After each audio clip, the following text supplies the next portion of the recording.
Welcome back. It is 1617. In the last one, we had our dear Margaret age up into an infant, and we got pregnant again. We have Ismay and Elias having their first baby. Wait, was I supposed to get a picture of their baby? And then we have Brangwine trying to cause some sign of scandal for them. This year, yeah, I don't have a picture of Maud. That's my problem. Anyway, so let's get some toddler birthdays. Margaret is the first, no 7, 14, or 19. I'm nervous. She survived. And then the other two babies, ooh, the second one died. No, not Millicent. Okay. Millicent was so pretty. For children, we have Wyman and Elliot, who can't get a 2, 4, or 6. Survived. Martin Dubois can't get a 7 or a 13. Will he get married? No 1 through 5. Will he have babies? No 10. 7. Okay, Martin Dubois. 7. Everybody's rolling for 7 babies. And then we have Camille Waldrick II having to get at least a 7. Oh my gosh, he better survive because he's going to get married and he's not surviving. Oh my gosh. Brangwine, we're going to have to figure something out for you. Oh no. Okay. Okay. Shoot. I'll think about that. Let's hop into the game. Okay, so here we are in our house. As you can see, Isabella is pretty pregnant. She's probably going to have her baby towards the end of today. I think she got pregnant in the middle of the night. So what we're going to do is actually have Brangwine go and visit Camille. Once again, we know that they are together. They're courting. They've been spending a lot of time together. She's confided in him all of her problems and everything. I was looking for a place for them to go hang out. I guess it's up here. I don't know this house. I just downloaded it by the gallery. But yeah, so she is coming over to see her love. And we know, unfortunately, that he is not making it past this year. Very tough, but we're going to do our best. So what we have is the two of them chatting. And, if you remember from the last time, what happened was that they were able to kind of raid Marie's office, William's office now, I guess, and find some documents that she had left behind. And unfortunately for Elias, those were the documents that he had also previously found that, talked about how he wasn't really the true heir. Now, we know that Elias is actually the son of Luke. And despite that, he was born out of wedlock, so technically he doesn't count. He could count if Luke had decided to make him legitimate, but Luke did not decide to do that. And because of that, Marie had to forge the documents to get Elias to then become the Earl. So we know that these documents existed. William and Elias had found them previously. William did get rid of some copies, but obviously Marie, in the end of her life, Marie knew that she was dying. She knew that she wasn't going to last long, and she knew that her boys were not doing what she said, so she was willing to kind of let it all burn down. So she did have some redundancies in place because she was mad that Elias wanted to marry Ismay. She's also mad that William wanted to marry Isabella, but because of those things, she did leave behind some damaging evidence against Elias. And so Brangwine is kind of talking to Camille and being like, they're discussing that they've discovered this. But Brangwine doesn't really want to hurt Elias that much. I mean, Elias is on her, ish list. But it's mostly William and Isabella that she's mad at. But also she is mad at Elias. But they talked about how, there was also some drama regarding William's parentage and lineage. William's father, also William, was kind of suspicious of his son's parentage, but he did make him the temporary heir. So technically, William becoming the Duke is all legal, but that doesn't mean that they couldn't exploit that vulnerability in some way. So Camille said he'd look into it. You could also see Brangwine kind of chatting with some of the other family members, getting to know her in-laws, future in-laws, which unfortunately is not going to end up happening. But at the time, she thought that they would be. So that's what's going on there. We are coming back here just in time for Isabella to have her baby. Now, we did end up getting her pregnant using cheats because for some reason my Sims are just not getting pregnant, and I really still have not figured that out. That's kind of my problem. I really should look into it, but I haven't. I just haven't. So they don't want to try for a baby, and they're never getting pregnant with just woohoo. So oh well, but we know that it's a boy, and fortunately for everyone involved, he does survive. So the baby survives, and so I was like, you know what? Obviously, we have to name the baby William and after his father, and blah blah blah. So, um, obviously William would want to continue that tradition. He cared a lot about his father. He likes his name. He likes his legacy, and so he felt strongly about that. So William the Fifth has been born. So that is our baby, adding him to everything. He did survive. I'm so glad that he survived. We're trying to have kids. We're trying to do this thing. So we are going to keep moving here. We just had the baby. And then the next thing that we want to do for today is actually have Margaret's birthday party. So Margaret is becoming a toddler today. So we are going to bake her a cake, and we're going to invite over like Sophronia and Hughie and maybe Elias, and just invite people over to have her birthday party. Just family. It's not like everybody else in society cares that their baby is becoming a toddler. Maybe once she's out in society, she can have birthday parties that invite everybody, but in the meantime, that's not necessary. So let's invite these people over for Margaret's birthday party. So here they are. Here's the cake. Yep, here is Hughie and Sophronia and Elias, just all kind of coming here to spend time, see Margaret age up, and get a nice picture of her, and just feeling good about her birthday. We are very excited for our eldest baby, Margaret. I love her. I don't even know her, and I love her because she doesn't have a personality yet. But I'm very excited for us to be having kids and stuff, and I just think it's great. And then, of course, we have Eastmay and Elias having their next baby, so I'm going to name her Emily. They've had another girl. I think that is their second child. Yeah, their second child. They've had 2 girls so far, I believe. Yeah.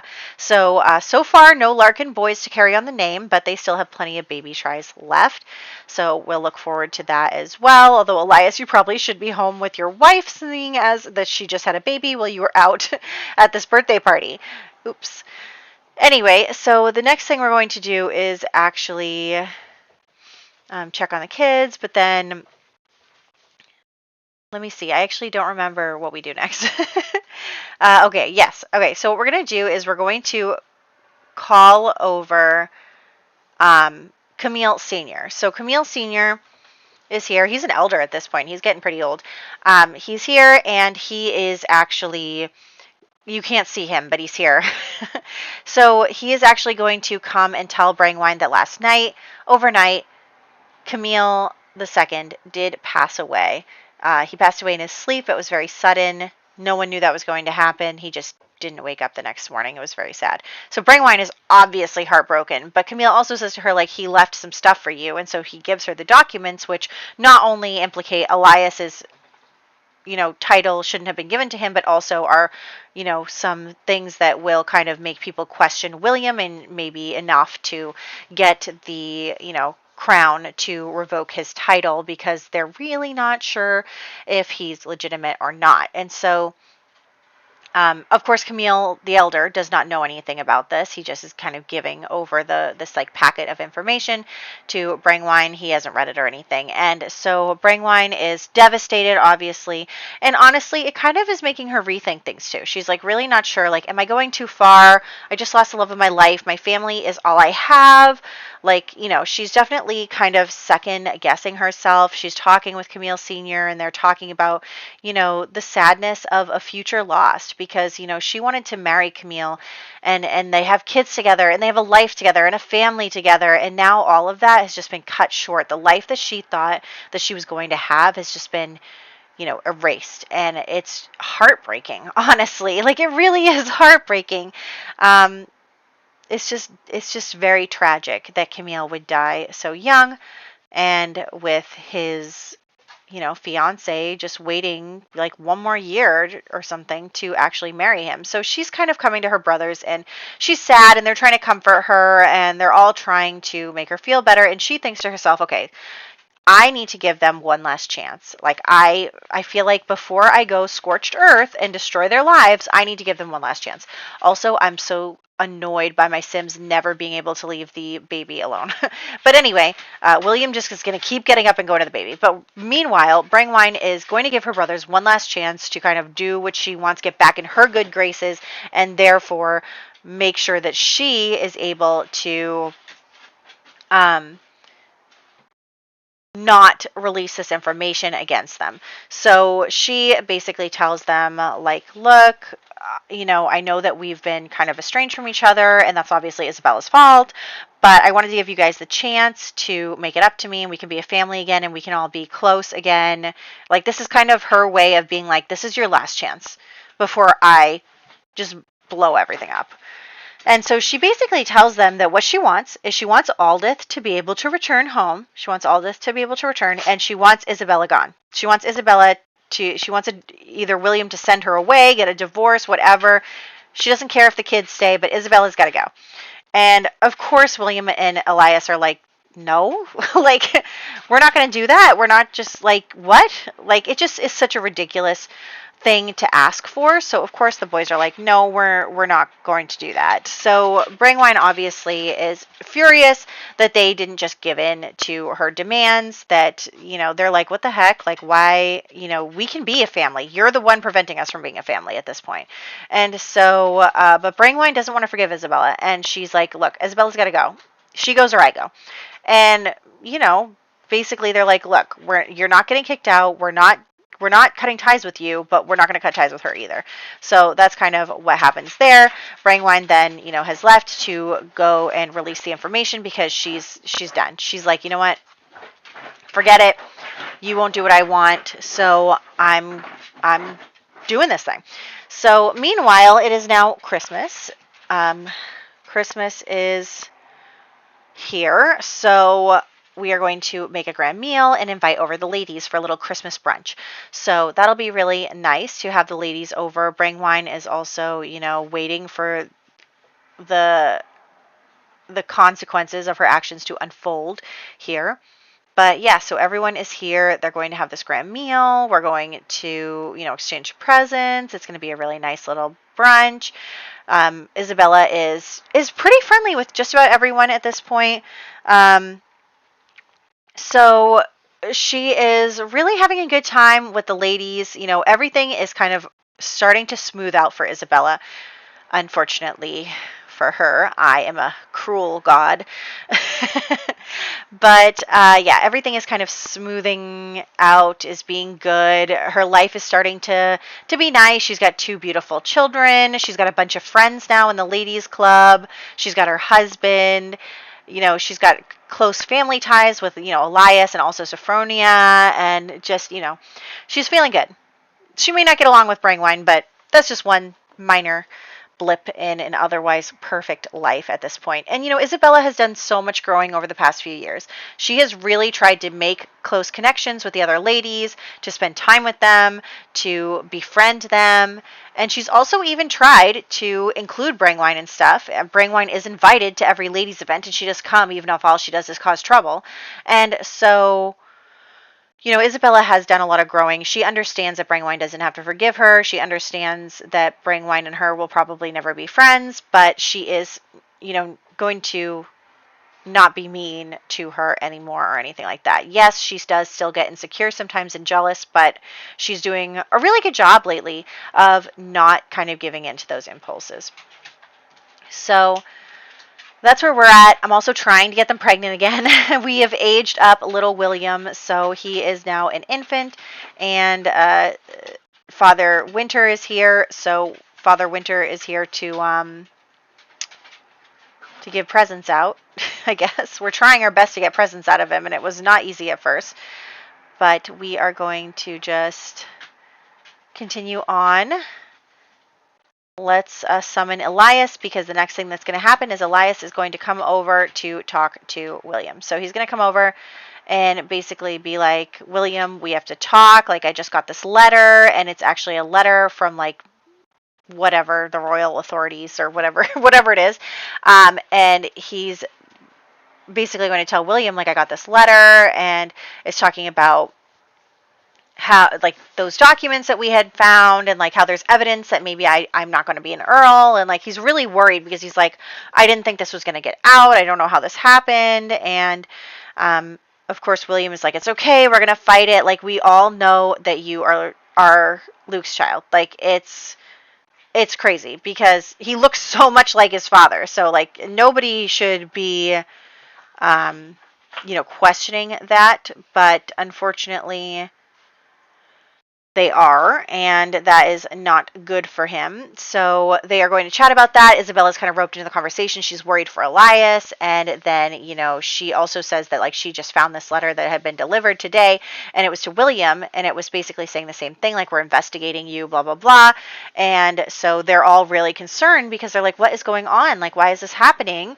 And so, of course, Brangwine's pretending like she doesn't know anything. But, yeah, they're all starting to get really concerned about what is happening, why is it happening, what is going on, and why are they looking into this. So that is where we're going to start to wrap up. So we're going to start to get into birthdays next. We usually have quite a few birthdays this year.